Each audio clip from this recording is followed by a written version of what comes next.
نتیجے پہ پہنچا ہوں کہ جو ٹائم انسان بچاتا ہے نا آرام کے لیے،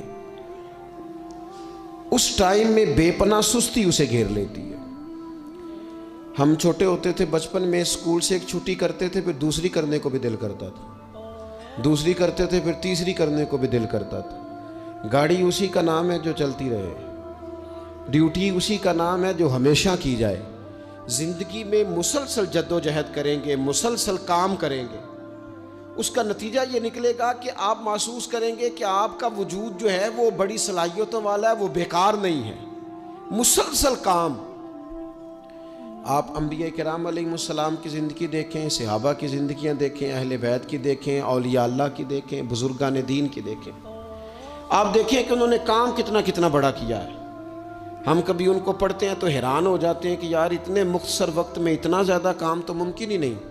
اعلیٰ حضرت رحمۃ اللہ علیہ نے 1000 کتاب لکھ دی، امام بخاری نے پوری دنیا میں گھوم کر احادیث جمع کر کے ایک جگہ پہ اکٹھی کر دی، اور پھر اصول وضع کر دیے حدیث پاک کے کہ حدیث کس طرح قبول کی جائے گی، پھر اس میں فرق کر دیا کہ صحیح کون سی ہے، متواتر کون سی ہے، حسن کون سی ہے، ضعیف کون سی ہے، موضوع ہو تو پھر اس کے قاعدے کیا ہیں۔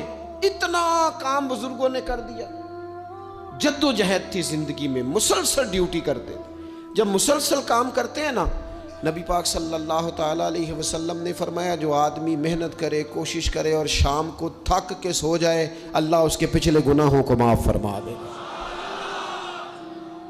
تو چلتے رہیں، جد و جہد کریں، ہمت کریں، کوشش کریں۔ کبھی کبھی یوں ہوتا ہے کہ انسان سمجھتا ہے کہ میں نے کوشش تو کی تھی لیکن یار یہ میرے کوشش کرنے سے کوئی نتیجہ نہیں نکلا۔ عارف رومی رحمۃ اللہ علیہ فرماتے ہیں کہ ایک شہر ایسا تھا جس میں ایک بیماری بار بار حملہ کرتی تھی، تو 3-4 پہاڑیاں ایک دوسرے کے اوپر تھیں، اکٹھے پہاڑ بنے ہوئے تھے، اس کے اوپر وہ جڑی بوٹی تھی جس سے اس بیماری کا علاج ہوتا تھا۔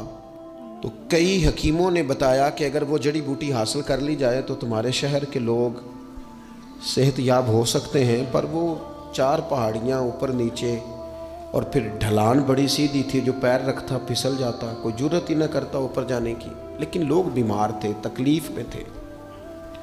بالآخر ایک شخص نے ارادہ کیا کہ کب تک لوگوں کو بیماری سے سسکتے، تڑپتے، مرتے دیکھتا رہوں گا۔ اس نے کلاڑا اٹھایا، ہتھوڑا اٹھایا، پہاڑ کاٹنا شروع کیا کہ میں سیڑھیاں بناؤں گا اوپر جانے کے لیے۔ فرماتے ہیں کہ وہ پہاڑ کاٹ رہا تھا تو جو قریب آتے تھے نا وہ اسے کہتے تھے پاگل ہو گیا تو اکیلا بندہ کیسے پہاڑ کاٹے گا، بیوقوف ہے، چھوڑ دے۔ اس نے کہا یار تم ساتھ نہیں چل سکتے تو حوصلہ شکنی تو نہ کرو، مجھے کچھ کرنے تو دو۔ سالوں لگ گئے، ایک پہاڑ کاٹ کے سیڑھیاں بنائی اس نے، پھر دوسرا پہاڑ شروع کیا، پھر سالوں لگ گئے، اور 2 پہاڑ کاٹے تھے، بڑھاپا آ گیا، بیمار ہو گیا، موت کا وقت آ گیا۔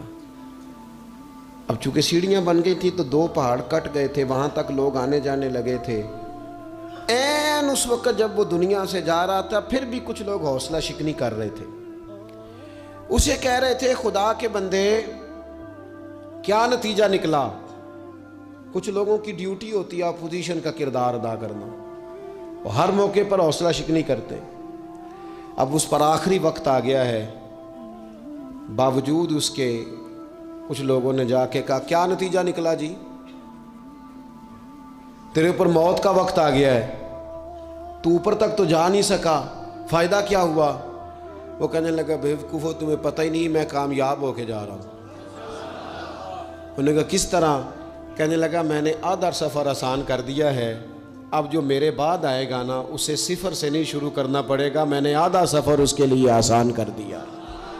وہ تیسرے پہاڑ سے شروع کرے گا، 2 کاٹے گا تو جڑی بوٹی تک پہنچ جائے گا، لوگوں کو شفا ہونے لگے گی اللہ کے فضل سے۔ ہم پتہ کیا کرتے ہیں، بالخصوص میرے وطن کا رواج یہ ہے کہ لوگ آدھا سفر بھی آسان کرنے کو تیار نہیں، وہ کہتے نہیں سارا ہی فلانا کرے گا۔ جتنے انبیاء دنیا میں آئے نا میرے دوستوں وہ سارے کامیاب گئے، لیکن کسی کے ساتھ 4 امتی، کسی کے ساتھ 10، کسی کے ساتھ 100، کسی کے ساتھ 200، لیکن نبی کامیاب گئے۔ کیوں؟ کہ اللہ تعالیٰ نے جو ان کے ذمے ڈیوٹی لگائی تھی وہ ڈیوٹی انہوں نے پوری ذمہ داری سے سر انجام دی. اس ڈیوٹی میں انہوں نے کبھی کوئی کمی دکھائی تو اپنی زندگی میں جد و جہد کریں, کام کریں, بیٹھ کر صرف بات نہ کریں, تنقید نہ کریں, بیٹھ کر صرف منصوبہ بندی نہ کریں. اور میرے ملک میں بالخصوص یہ کام ہوتا ہے, تبصرے کرو, چینل کھولو, تنقید کرو, اندر کی خبر لے کے آؤ, کوئی کہانی سناؤ, کوئی نئی سٹوری بناؤ, لیکن کام نہ کرو. بڑی خوبصورت بات کی شاعر نے, اس نے کہا شکوائے ظلمت شب سے تو کہیں بہتر تھا, اپنے حصے کی کوئی شمع جلاتے جاتے. لوگ تعلیم نہیں حاصل کر رہے تو بھئی آپ ایک بچے کا خرچ اٹھا لیں, کسی غریب کا آپ اسے پڑھا دیں, ایک بندہ تو آپ کی وجہ سے تعلیم یافتہ ہو جائے. لوگوں کو کھانا نہیں مل رہا, بھوکوں مر گئے لوگ, حکومتیں کچھ نہیں کر رہی, آپ 10 بندوں کی ذمہ داری اٹھا لیں. آپ غریبوں کو دیکھ لیں, 10 لوگوں کے گھر میں آپ کھانا پہنچانا شروع کریں. اور یہ ہوتا رہا ہے, لوگ یہ کام کرتے رہے. یہ ڈیوٹیاں ہمارے بزرگوں نے سر انجام دی ہیں, 2 کر کے, 4 کر کے, 6 کر کے انہوں نے کام کیا ہے. اپنی ذمہ داری کا احساس کریں, مسلسل کام کریں, مسلسل جد و جہد کریں, مسلسل ڈیوٹی کریں. اور پھر میری تیسری گزارش آپ سے یہ ہے کہ جس طرح آپ اپنے اپنے گھر میں آپ کی ذمہ داریاں ہوتی ہیں, اور اگر آپ ذمہ داری ادا نہیں نہ کرتے تو احتجاج ہوتا ہے. ماں کو ٹائم نہیں دیتے تو ماں بھی احتجاج کرتی ہے, گھر والی کو ٹائم نہیں دیتے تو وہ بھی احتجاج کرتی ہے, دوستوں کو وقت نہیں دیتے تو وہ بھی اس کا شکوہ کرتے ہیں. تو آپ کے ذمے جتنی بھی ذمہ داریاں ہیں, آپ پڑھاتے ہیں, کلاس میں وقت پہ نہیں آتے تو اس کا اظہار کیا جاتا ہے. ہم نے اپنے اپنے ذمے جو ذمہ داریاں لی ہیں پوری کرتے ہیں. میں آج آپ کو یہ پیغام دینا چاہتا ہوں, ایک ایک ڈیوٹی دین کی بھی اپنے ذمے لیں. ایک ایک ڈیوٹی, ایک کام اپنے ذمے لے لیں. آپ اپنے اپنے علاقے کی مسجد میں جھاڑو دینے کی ڈیوٹی لے لیں. آپ یہ ذمہ داری لے لیں کہ مجھ سے کچھ نہیں ہو سکتا تو میں ہفتے کے بعد مسجد میں جاؤں گا اور قرآن مجید کو میں صاف کر کے, جھاڑ پونچھ کے, ترتیب کے ساتھ مرتب کروں گا.